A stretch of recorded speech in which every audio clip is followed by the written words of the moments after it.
The SEC West could very well be on the line this Saturday when LSU travels to take on Alabama in Tuscaloosa. The million-dollar question is whether or not LSU can beat Alabama for the second year in a row and in their playoff hopes for the second year in a row, or if the Crimson Tide will get their revenge now back on their home turf. We're here to break down everything you need to know about this game and share our official prediction right here on the Gridiron Expert. So welcome back, everyone. We're so glad you could join us today. Please continue to like, to comment, subscribe, share our videos, and check out everything down in the description below, including our expert picks over on the gridironexpert.com, where we are on a 55-26 run against the spread. That is correct. 55-26 run against the spread. That is 69.7%. We want you to go take advantage of those picks and start winning big with us today. It's a full year-long subscription, so you buy now, you get it all the way through next November. You do not want to miss out on these guaranteed winnings, the best marks in the entire country, and one of the lowest prices in the entire country as well. Go win big with us again and become a part of our GE Nation down in the description below over on the gridironexpert.com.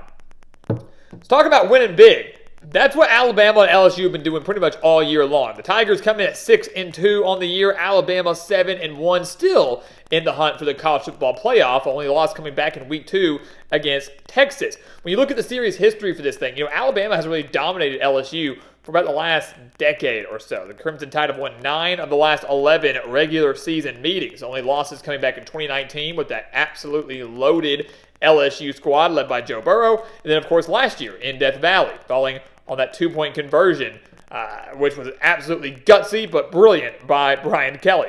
You take a look at this game now, heading into 2023. LSU offensively 100% owns the edge in this game. There's no debating that. They are a well-oiled machine. They are one of the most electric offenses, not just in the SEC, but in the entire country, averaging over 550 yards per game, 340 through the air, 213 on the ground. And so Alabama has to be tasked with the question of how do you stop something so balanced? How do you stop something so fast, so electric, so experienced? Jaden Daniels has been nothing short of phenomenal. Over 2,500 yards, 25 touchdowns, just 3 interceptions. Also adding over 500 rushing yards to his total. He's a legitimate Heisman Trophy contender.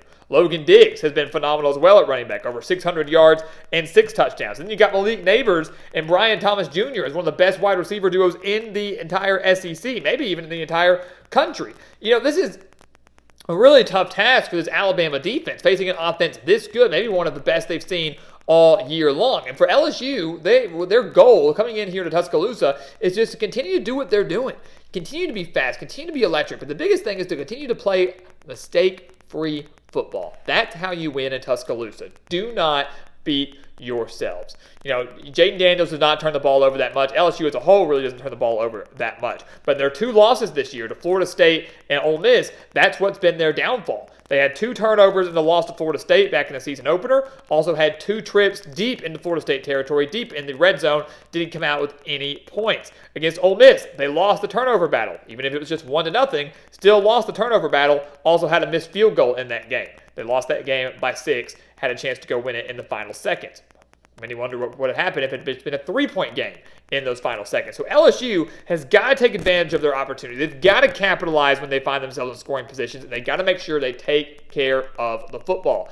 Alabama, on the other hand, their offense, not nearly as good as LSU's, but they're getting the job done. Over 365 yards per game, 219 through the air, 147 on the ground. If they want to win this game, if Alabama maybe miraculously wants to make the college football playoff, which would include winning out with a win probably over Georgia in the SEC championship, they are going to need Jalen Milroe to deliver big time.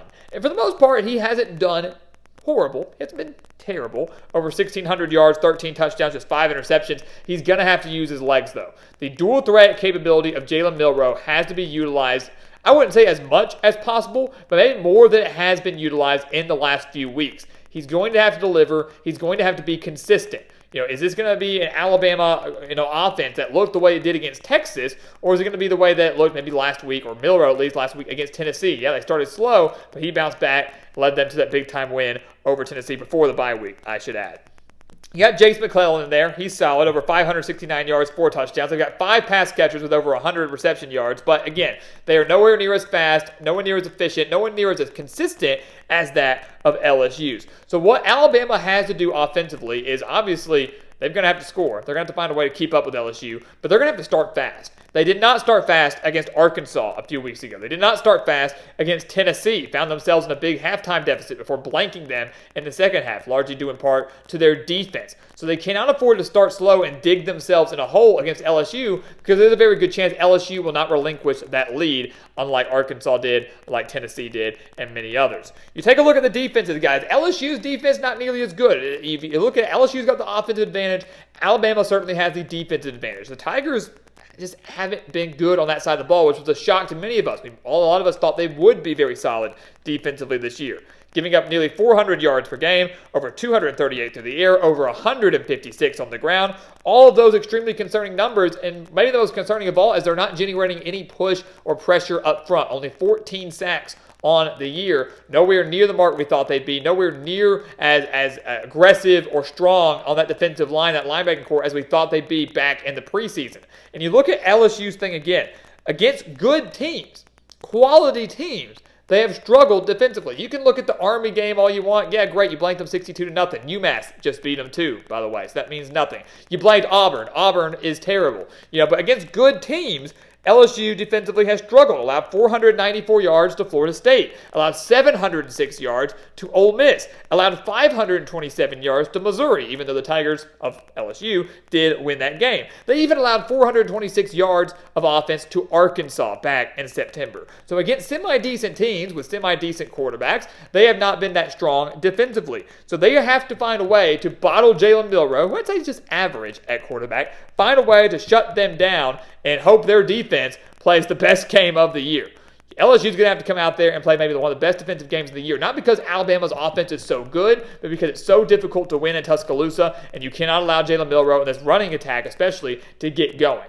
Cannot allow it to happen if you want to win on Saturday night. Alabama, we mentioned a second ago, defensively, they own the edge. There's no doubt about it. The defense, to me, makes up for the mediocre offense that the Crimson Tide had.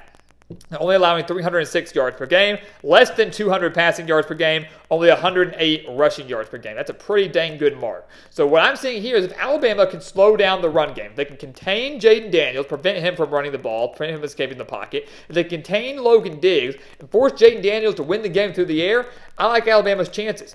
Jaden Daniels can win the game through the air. We mentioned how great that duo of Neighbors and Brian Thomas Jr. is. It's so dangerous. But if they can make LSU one-dimensional, force them to do the same thing over and over and over again, Nick Saban is a good enough coach to find a way to shut that down. They have to make sure that LSU cannot be as balanced as they have been all year long. You take away the balance, I'm not going to say you take away the offense, but you throw it out of whack. In addition to that, Alabama does own the edge up front. The Crimson Tide have 29 sacks on the year. They know how to generate pressure, and LSU hasn't been the best at stopping it. They've allowed 17 sacks this year. So you get after Jaden Daniels a few times, rattle him a little bit early, force them into some second and third and long situations, Alabama's defense is going to be in good shape. You force a couple turnovers in there and get your team some short fields, or you back them up so far that even the punts aren't going to do much for LSU, and you get favorable field position from that, you're going to be looking okay. The tough task, maybe the toughest task all year for Alabama's defense. The question is, will Nick Saban have his team ready to go? Will the defense be ready for that challenge? Take a look at this game, guys. I love the matchup every year between LSU and Alabama. It's always a matchup between two elite contenders. Typically does have SEC title implications, maybe even playoff implications. This year it happens to have both. Not for both teams, but playoff implications for one team, SEC title implications for both. So it's a very, very exciting game. And most of the time we are gifted with pretty great matchups between the Tigers and the Crimson Tide. For me, this is a very, very difficult game to pick, no doubt about it. I really could see it going either way. I genuinely do. But at the end of the day, I'm going to have to side with the Tide.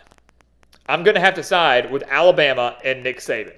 I think they can control this game with their defense. I think they can slow down this LSU offense. And if I'm Nick Saban, I'm Alabama, I'm going into this game saying, defense, go out there and win this game. Offense, when you're out there, if you got the home run ball, take it. But let's try to win the time of possession. The less time that Jaden Daniels is out there on the field, the more time we have to go out there and win this thing, and the better chance we have to win this thing. Alabama's defense, does their job. The offense draws it out, wins the time of possession. LSU unable to capitalize all the time when they have the ball. And Alabama survives this game. I think it's decided by one possession. I think it will be close. But the Crimson Tide get the win. They keep their playoff hopes alive. And with the win, more than likely clinch the SEC West by getting revenge over the Tigers, who took that title away from them around this time last year. So, guys, there you have it. Alabama over LSU in our game of the week. Leave your comments and predictions down below, and let's get ready for another massive college football Saturday. But once again, as always, thank you so much for watching. Please continue to like, comment, subscribe, share our videos, and, of course, check out everything down in the description below, including those expert picks over on our website, thegridironexpert.com. 55-26 run against the spread. Do not miss out on those winnings. And once again, as always, thank you so much for watching. And we'll see you next time right here on The Gridiron Expert. Yeah.